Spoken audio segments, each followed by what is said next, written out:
Recipe എന്ന് പറയുന്നത് ഒരല്പം സ്പെഷ്യലായിട്ടുള്ള റെസിപ്പിയാണ് കേട്ടോ. മറ്റൊന്നും കൊണ്ടല്ല, ഇന്നെൻ്റെ അമ്മയാണ് നിങ്ങൾക്ക് വേണ്ടിയിട്ട് ഈ വിഭവം കുക്ക് ചെയ്യുന്നത്. അപ്പോൾ അതൊരല്പം സ്പെഷ്യലായിട്ടുള്ള കാര്യമല്ലേ. അപ്പോൾ ഞങ്ങൾ നാട്ടിലുള്ള സമയത്ത് ഒരു ദിവസം ഞാൻ അടുക്കളയിലേക്ക് കയറി ചെന്നപ്പോഴത്തേക്കും അമ്മ ഈ വിഭവം കുക്ക് ചെയ്യാനുള്ള തയ്യാറെടുപ്പിലായിരുന്നു. ഞാൻ ഷടേന്ന് പോയി ഫോൺ എടുത്തുകൊണ്ട് വന്ന് പിടിച്ചൊരു വീഡിയോ ആണ് കേട്ടോ ഇത്. അപ്പോൾ അന്നേരം എനിക്കതിൻ്റെ ഇൻട്രോ വന്ന് എടുക്കാനുള്ള സമയം കിട്ടിയില്ല. അപ്പോൾ അതുകൊണ്ടാണ് ഞാനിപ്പോൾ ബാംഗ്ലൂർക്ക് തിരിച്ചു വന്നതിന് ശേഷം അതിൻ്റെ ഇൻട്രോ ഒക്കെ എടുക്കുന്നത്. അപ്പോൾ നമ്മുടെ റെസിപ്പിയിൽ നിന്ന് ടേൺ ചെയ്ത് പോയല്ലേ. നമ്മുടെ റെസിപ്പി എന്ന് പറയുന്നത് മറ്റൊന്നുമല്ല, നിങ്ങൾക്ക് എല്ലാവർക്കും അറിയാവുന്ന ഒരു റെസിപ്പി തന്നെയാണ് ഇതും. എങ്കിലും എൻ്റെ വീട്ടിൽ അത് എങ്ങനെ കുക്ക് ചെയ്യാമെന്ന് നിങ്ങൾക്കറിയണ്ടേ. അതുകൊണ്ടാണ് ഞാൻ ഈ വീഡിയോ എടുത്തത്. നമ്മുടെ റെസിപ്പി എന്ന് പറയുന്നത് പോർക്കിൽ കായിട്ട് വരട്ടിയതാണ് കേട്ടോ. അപ്പോൾ അതൊരു അടിപൊളി ഡിഷാണ്. തൃശ്ശൂർ സ്റ്റൈലിലാണ് നമ്മൾ ഇന്നത് കാണിക്കുന്നത്.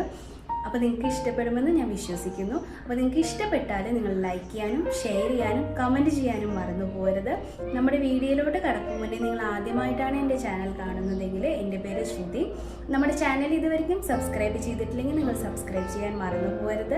തൊട്ടടുത്ത് കാണുന്ന ബെല്ലൈക്കൺ കൂടി പ്രസ് ചെയ്താൽ ഞാൻ ഫ്യൂച്ചറിൽ ഇടുന്ന വീഡിയോസിന് നോട്ടിഫിക്കേഷൻ നിങ്ങൾക്ക് ലഭിക്കും. അപ്പോൾ നമുക്ക് ഒട്ടും താമസിയാതെ നമ്മുടെ വീഡിയോയിലോട്ട് കടക്കാം.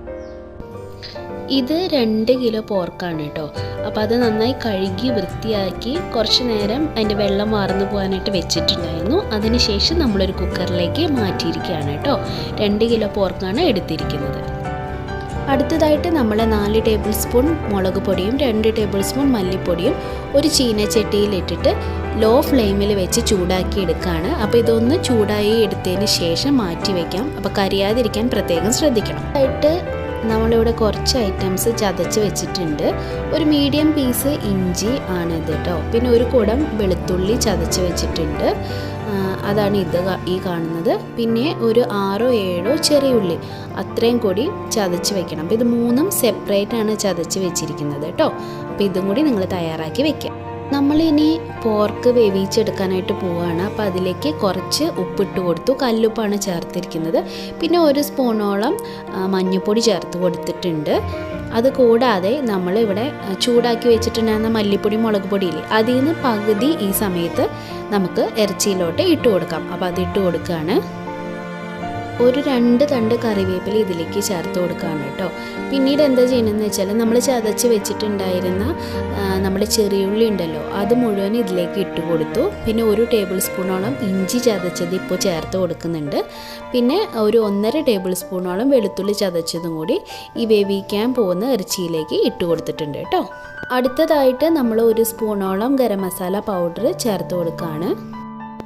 1 ടേബിൾ സ്പൂൺ കുരുമുളക് പൊടിയും കൂടി ഇതിലേക്ക് ചേർത്ത് കൊടുക്കുന്നുണ്ട് കേട്ടോ, എരിവിന് വേണ്ടിയിട്ട്.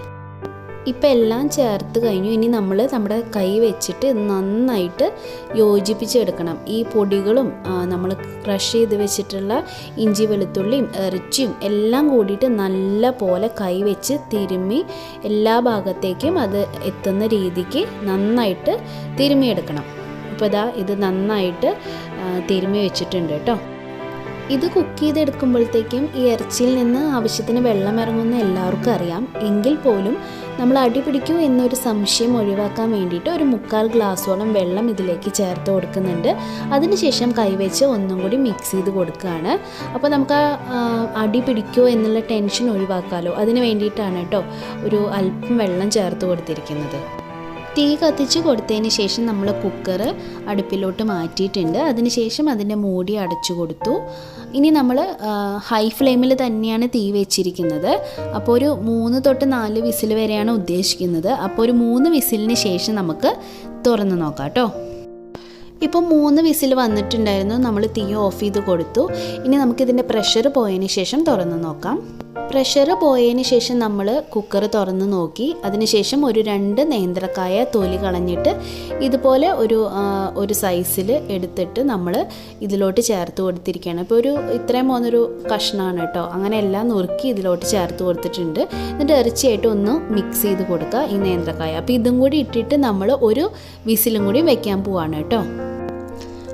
മൂടി അടച്ചതിന് ശേഷം ഒറ്റ വിസിലും കൂടി നമ്മൾ വെച്ച് കൊടുക്കുകയാണ്. അപ്പോൾ മൊത്തം ഇപ്പോൾ 4 വിസിൽ ആയിട്ടുണ്ട് കേട്ടോ ഇതടക്കം. കായും കൂടി ഇട്ട് അടിച്ചതിന് ശേഷം നമ്മളതിൻ്റെ പ്രഷറെല്ലാം കളഞ്ഞ് തുറന്ന് നോക്കിയിട്ടുണ്ട്. അപ്പോൾ ഇപ്പോൾ നമ്മളതിൻ്റെ വേവ് നോക്കുമ്പോൾ കായും പോർക്കും എല്ലാം ആവശ്യത്തിന് വെന്ത് കിട്ടിയിട്ടുണ്ട്. ഇനി നമുക്ക് ഇതൊരു സൈഡിലോട്ട് മാറ്റി വയ്ക്കാം, ബാക്കിയുള്ള കാര്യങ്ങൾ ചെയ്യാം.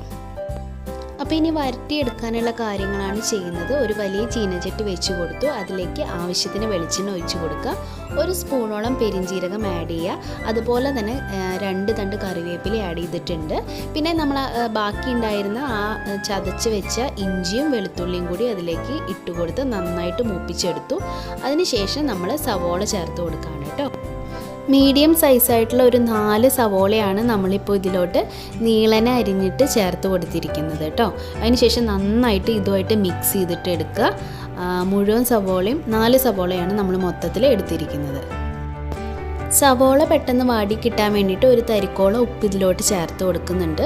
അതിനുശേഷം മിക്സ് ചെയ്തിട്ട് നന്നായിട്ട് വഴറ്റിയെടുക്കണം. ഇതിൻ്റെ കളറൊക്കെ മാറി ഒരു ലൈറ്റ് ഗോൾഡൻ കളർ ആവുന്ന വരയ്ക്ക് നമ്മൾ നന്നായിട്ട് വഴറ്റിയെടുക്കുക.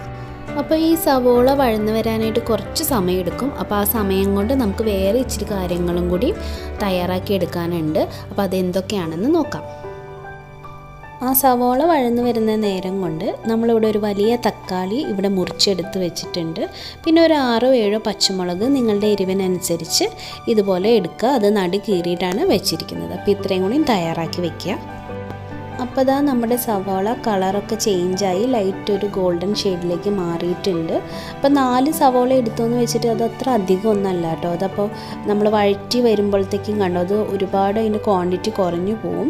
അപ്പോൾ അതാ ഇപ്പോൾ ആവശ്യത്തിനുള്ള സവാളയെ നമുക്കുള്ളൂ. അപ്പോൾ നന്നായിട്ടത് വഴന്ന് നല്ല പോലെ മുരിഞ്ഞു വന്നിട്ടുണ്ട് കേട്ടോ. ഇനി നമ്മൾ കട്ട് ചെയ്ത് വെച്ചിട്ടുണ്ടായിരുന്ന തക്കാളിയും പച്ചമുളകും ഇതിലേക്ക് ചേർത്ത് കൊടുക്കുകയാണ്. അതിനുശേഷം നന്നായിട്ട് മിക്സ് ചെയ്ത് കൊടുക്കണം. ഒരു 2 മിനിറ്റോളം ഇത് കൈ എടുക്കാണ്ട് നമ്മൾ നന്നായിട്ട് വഴറ്റി കൊടുക്കണം കേട്ടോ. അതിനുശേഷം നമ്മൾ ഇതിലേക്ക് പൊടി ചേർക്കാൻ പോകുന്നത്.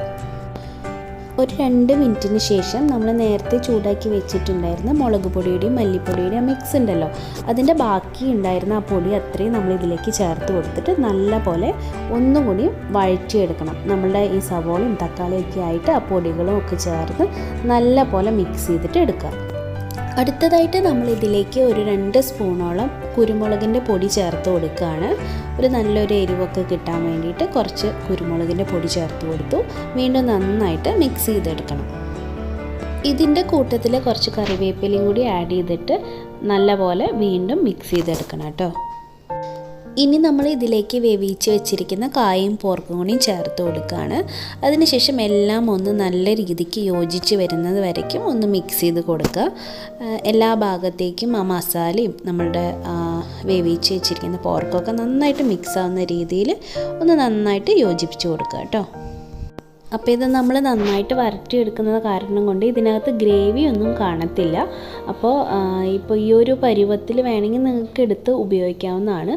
അതല്ല കുറച്ചും കൂടിയും കളറൊക്കെ ചേഞ്ചായി കുറച്ചും കൂടിയും ഡാർക്ക് ഷെയ്ഡിലേക്ക് മാറിയിട്ട് എടുക്കുവാണെങ്കിൽ ഇച്ചിരി കൂടിയും രസം വരും. ഇതൊക്കെ ഒന്നും കൂടിയും വരട്ടിയെടുക്കുവാണെങ്കിൽ ഇച്ചിരി കൂടി രസം കൂടുതലാണെന്ന് തോന്നുന്നത് എനിക്ക്. എന്നാൽ പോലും നിങ്ങൾക്ക് ഇപ്പോൾ വേണമെങ്കിലും എടുത്ത് കഴിക്കാവുന്നതാണ് കേട്ടോ. ഇപ്പോൾ ഏകദേശം ഒരു 10-15 മിനിറ്റോളം നമ്മൾ ചെറിയ തീയിലിട്ടിട്ട് നന്നായിട്ട് ഇതിനെ വരട്ടി എടുത്തിട്ടുണ്ടായിരുന്നു. അപ്പോൾ ഇതിൻ്റെ കളറൊക്കെ കണ്ടോ ഒന്നുകൂടി ഡാർക്ക് ഷെയ്ഡിലേക്ക് മാറിയിട്ടുണ്ട്. ഇനി അവസാനമായിട്ട് നമ്മൾ ഇതിലേക്ക് കുറച്ച് ഒരു ശകലം 1 സ്പൂണോളം ഗരം മസാല പൗഡർ കൂടി ചേർത്ത് കൊടുക്കുകയാണ്. അപ്പോൾ ഒരു പ്രത്യേക മണമൊക്കെ വരും. അതിന് വേണ്ടിയിട്ടാണ് ഒരല്പം ഗരം മസാല പൗഡർ നമ്മൾ ചേർത്ത് കൊടുക്കുന്നത്. ഇനി നമുക്ക് ഒരു പ്രാവശ്യം കൂടി ഇതിനെ ഒന്ന് മിക്സ് ചെയ്തിട്ട് എടുക്കണം. അപ്പോൾ നമ്മളിപ്പോൾ തന്നെ ചേർത്തിട്ടുള്ള ഗരം മസാലയൊക്കെ എല്ലാ ഭാഗത്തേക്കും ആവുന്ന രീതിയിൽ നന്നായിട്ടൊന്ന് മിക്സ് ചെയ്തിട്ട് എടുക്കുക. അപ്പോൾ നന്നായിട്ട് എല്ലാ ഭാഗത്തേക്കും ആയി കിട്ടണം കേട്ടോ. അപ്പോൾ ഇത് കണ്ടോ നല്ല ഒരു കളറിലേക്ക് വന്നിട്ടുണ്ട്. ഇനി നിങ്ങൾക്ക് ഇത് പോരാ ഇച്ചിരി കൂടി ഡാർക്ക് ഷെയ്ഡ് വേണമെന്നുണ്ടെങ്കിൽ നിങ്ങൾ ഒരു 10-15 മിനിറ്റും കൂടി ഇതേപോലെ തന്നെ ചെറു തീയിലിട്ടിട്ട് ഒന്ന് റോസ്റ്റ് ചെയ്ത് എടുത്താൽ മതി. അപ്പോൾ ഇതിനേക്കഴിഞ്ഞും ഡാർക്കായിട്ട് നിങ്ങൾക്ക് കിട്ടും. അതും ടേസ്റ്റ് എനിക്ക് കൂടുതലാണ് കേട്ടോ. ഇതിപ്പോൾ നമ്മളുടെ റെഡി ആയിട്ടുണ്ട്. ഞാൻ ഒന്നുകൂടിയും ഡാർക്ക് കളർ വേണമെന്നുണ്ടെങ്കിൽ അങ്ങനെ ചെയ്തു എന്നാണ് പറഞ്ഞത്. അപ്പോൾ ഇതിപ്പോൾ റെഡി ആയിട്ടുണ്ട്. എല്ലാവർക്കും ഇഷ്ടപ്പെട്ടെന്ന് വിചാരിക്കുന്നു. നമ്മളുടെ പോർക്കിൽ കായിട്ട് വരട്ടിയത് ഇവിടെ തകർപ്പനായിട്ട് അമ്മ സൂപ്പറായിട്ട് കുക്ക് ചെയ്തിട്ട് എടുത്തിട്ടുണ്ട് കേട്ടോ. അപ്പോൾ അത് അടുത്തേക്ക് കാണിച്ചു തരാം. കണ്ടോ, എല്ലാ ഭാഗത്തേക്കും നമ്മളുടെ മസാല പിടിച്ചിട്ടുണ്ട്. വളരെ ഭംഗിയിലാണ് കേട്ടോ അമ്മ അത് കുക്ക് ചെയ്തെടുത്തിരിക്കുന്നത്. കഴിക്കാനും വളരെ ടേസ്റ്റാണ്. അപ്പോൾ നിങ്ങൾക്ക് ഇഷ്ടപ്പെട്ടെന്ന് ഞാൻ വിചാരിക്കുന്നു. അപ്പോൾ നിങ്ങൾക്ക് ഇന്നത്തെ വീഡിയോ ഇഷ്ടപ്പെട്ടെങ്കിൽ നിങ്ങൾ ലൈക്ക് ചെയ്യാനും ഷെയർ ചെയ്യാനും കമൻറ്റ് ചെയ്യാനും മറന്നു പോകരുത്. നമ്മളുടെ ചാനൽ ഇതുവരെയും സബ്സ്ക്രൈബ് ചെയ്തിട്ടില്ലെങ്കിൽ നിങ്ങൾ സബ്സ്ക്രൈബ് ചെയ്യണം. തൊട്ടടുത്ത് കാണുന്ന ബെല്ലൈക്കൺ കൂടി പ്രസ് ചെയ്താൽ ഞാൻ ഫ്യൂച്ചറിലിടുന്ന വീഡിയോസിൻ്റെ നോട്ടിഫിക്കേഷൻ നിങ്ങൾക്ക് ലഭിക്കും. അപ്പോൾ അടുത്തൊരു വീഡിയോ ആയിട്ട് എത്രയും പെട്ടെന്ന് വരാം. അതുവരയ്ക്കും ബൈ, ടേക്ക് കെയർ.